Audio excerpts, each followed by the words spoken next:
সফল হোক, সফল হোক, সফল হোক, সফল হোক, সফল হোক, সফল হোক, সফল হোক, সফল হোক, সফল হোক, সফল হোক, সফল হোক, সফল হোক, সফল হোক।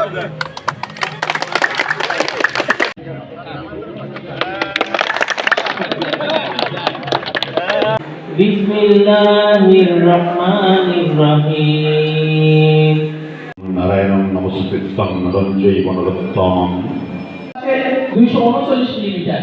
আমরা দুধে একটু পিছিয়ে রয়েছি, আমাদের ঘাটতি রয়েছে 11 মিলিমিটার। আর এই দুধের ঘাটতি মেটানোর জন্য সরকার প্রাণী সম্পদ অধিদপ্তরের অধীনে একটি প্রকল্প হাতে নিয়েছে, যার নাম হচ্ছে লাইভস্টক ডেইরি ডেভেলপমেন্ট প্রজেক্ট।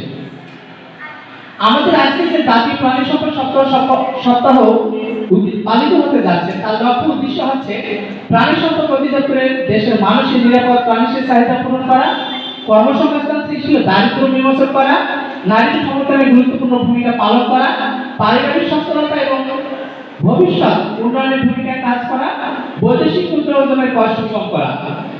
আমি একটা কথা বলবো যে দুগ্ধ, আমরা যখন গরু যদি আমরা দুগ্ধ খামারি করি, তারা দুগ্ধ খামারি আছেন, আসলে আমাদের ভুঙ্গামারিতে কি এরকম দুধ প্রসেস করার মতো কোনো ইয়ে আছে? আধুনিক প্রযুক্তি বলতে মানে দুধ কি সংরক্ষণ করার মতো কোনো ভুঙ্গামারিতে আছে কিনা? আমরা উদ্যোক্তা তৈরি করা, খালি আমার উন্নয়ন হলে হবে না, আমার দেখে বা আমার কাছ থেকে অনুপ্রাণিত হয়ে উৎসাহিত হয়ে আমার পাড়া প্রতিবেশীও যাতে স্বাবলম্বী হতে পারে। যারা ভলান্টিয়ার রয়েছেন প্রাণী সম্পদ বিভাগে, তারা তাদের দায়িত্বের বাইরে থেকেও দেখা যায় যে অনেক জটিল চিকিৎসা প্রদান করে থাকে, এবং সেক্ষেত্রে দেখা যায় যে অনেক খামারি মূল্যবান গরু মারা যায়। এই বিষয়ে আমাদের পরামর্শ হচ্ছে যে আপনি ঠিক আছে প্রাথমিক চিকিৎসা দেন, আরো বড় চিকিৎসা দেন, কিন্তু যেখানে আপনি পারবেন না সেখানে অযথা আপনি নিজে না করে আমাদের যেহেতু ডাক্তার দুজন রয়েছেন তাদের সঙ্গে পরামর্শ করে আপনারা চিকিৎসা দেন, যাতে খামারের মূল্যবান গরুটা নষ্ট না হয়।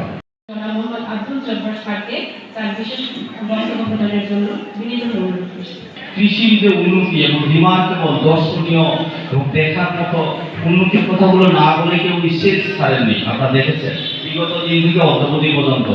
আর কৃষি বলতে আমাদের কৃষি, মৎস্য, প্রাণী, এই তিনটাকেই বোঝায়।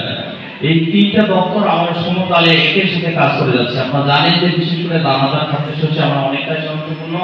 মাঠে গেলে আপনি এখন দেখতে পান যে এই যে আমাদের যে ক্রপিং ডাইভার্সিটি, যে এত কবিতর কুষ্টামাটি, তো সকলের প্রতি একটা অনুরোধ থাকবে, আমরা এই ভুঙ্গামারি উপজেলার সকল কৃষক ভাই বোনেরা আমাদের অর্থনৈতিক জীবিকা নির্বাহের জন্য প্রাণী সম্পদ এবং কৃষিকাজের উপরে আমাদের নির্ভর। আমাদের একটি মেধাবী চাকরি বিনির্মাণের সুযোগ রয়েছে এবং একই সাথে কর্মসংস্থানেরও সুযোগ রয়েছে। তো আমরা যদি এইবারের জাতীয় প্রাণী সম্পদ সপ্তাহের উদ্বোধনের প্রতিপাদের দিকে একটু দৃষ্টিপাত করি, সেখানে কিন্তু প্রযুক্তি নির্ভরতার কথা বলা আছে।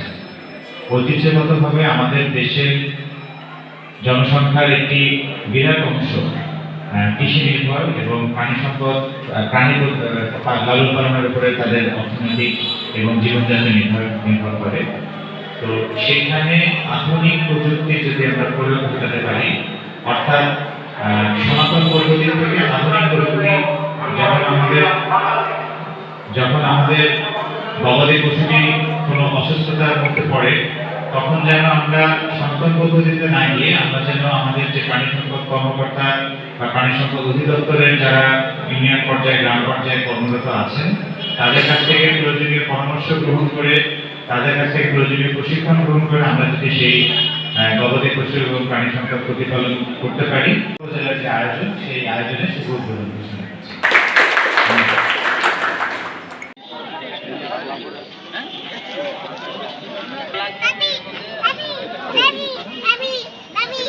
আবহাওয়ার সাথে খাপ খাইতে পারে।